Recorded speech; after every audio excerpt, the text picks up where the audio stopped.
आत्मा अपने भौतिक देह के माध्यम से अनेकानेक कर्म करती है, जैसे सकारात्मक, नकारात्मक, उपयोगी, आवश्यक, व्यर्थ और साधारण। और हम जानते हैं कि हर क्रिया की समान और विपरीत प्रतिक्रिया अवश्य होती है।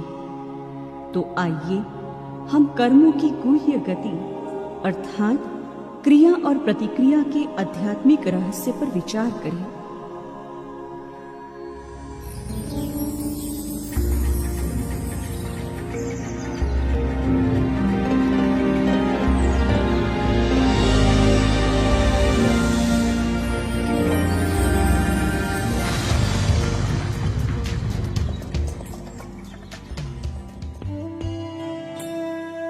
आज की विचारधारा के अनुसार मनुष्य अपने दुर्भाग्य का दोषारोपण दूसरे पर करता है।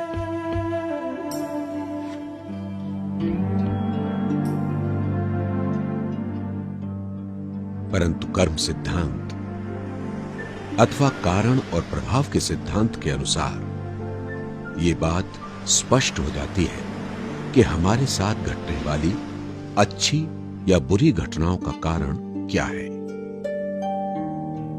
तथा अपने जीवन को श्रेष्ठ और निर्विघ्न बनाने के लिए हम क्या कर सकते हैं।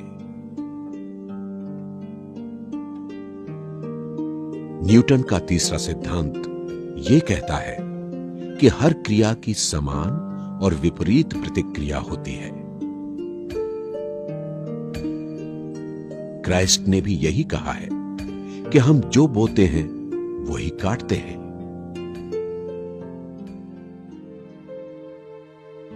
यदि हम औरों के लिए कुछ बुरा करते हैं तो निश्चित रूप से एक दिन वही कर्म हम पर भी नकारात्मक रूप से कार्य करता है।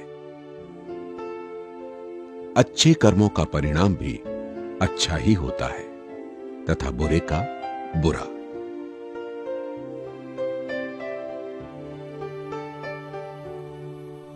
कर्म सिद्धांत को पूर्ण रूपेण समझने के लिए हमें पुनर्जन्म के सिद्धांत को समझना भी अति आवश्यक है।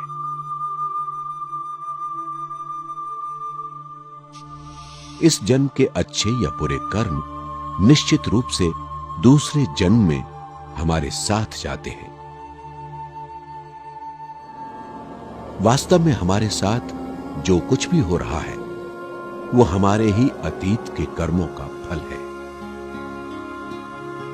यदि हमें कारण और प्रभाव के सिद्धांत का बोध हो जाए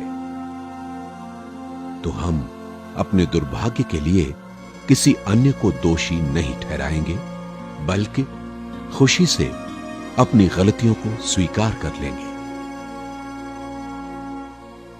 इसके साथ ही हम और भी बहुत सारे रहस्यों को सहज ही समझ जाएंगे। जैसे क्यों कोई व्यक्ति जन्म से ही धनवान और स्वस्थ जबकि दूसरा निर्धन और बीमार होता है। कर्म सिद्धांत का ज्ञान हमें हमारे अतीत के कर्म खाते को चुकता करने में मदद करता है तथा भविष्य के लिए श्रेष्ठ कर्म करने की सबल प्रेरणा देता है।